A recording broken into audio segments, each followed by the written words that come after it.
right. We're going to go ahead and get started. May I have a motion to return to public session, please? So moved. Papalardo. May I have a second? All in favor? Aye. Notice of this regular meeting of the Pitman Board of Education was advertised in the South Jersey Times, posted at Borough Hall, a copy thereof delivered to all Pitman schools to be posted, and posted on the district's website. Further, notice was posted and filed as required by law, stating that the board would meet in closed session at 7 p.m. in the Pitman High School Media Center. The president shall entertain any objections with supporting reasons to the conduct of this meeting on the grounds that it violates the Open Public Meeting Act. Seeing none, good evening and welcome to this evening's Pitman Board of Education. Before we get started for our moment of silence, I would like to share the Board of Education's condolences for the loss of our former school board member, Jennifer Walker Martin. She was only able to serve for 1 year, and she made a tremendous impact on our district. She and I had the pleasure of starting the Board of Education at the same time, and she hit the ground running. She brought her professional expertise to the table, and she asked incredibly insightful questions. The Board of Education extends our deepest sympathy to her family and friends. Please join me in a moment of silence.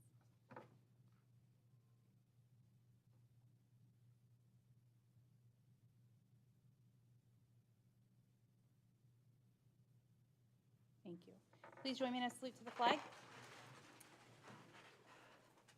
I pledge allegiance to the flag of the United States of America and to the republic for which it stands, one nation, under God, indivisible, with liberty and justice for all.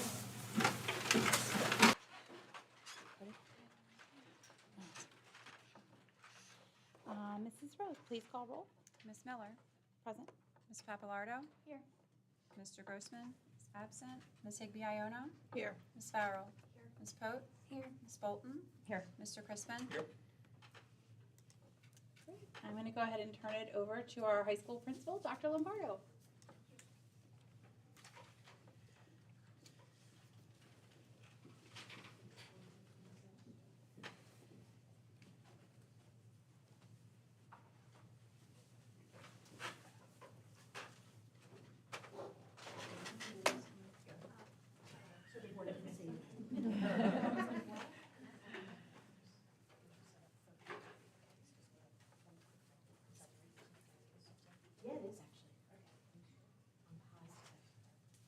So I want to thank everybody for coming this evening. Thank you to the Board of Ed for allowing me and Mrs. Mickle to recognize our senior high All South Jersey choir members.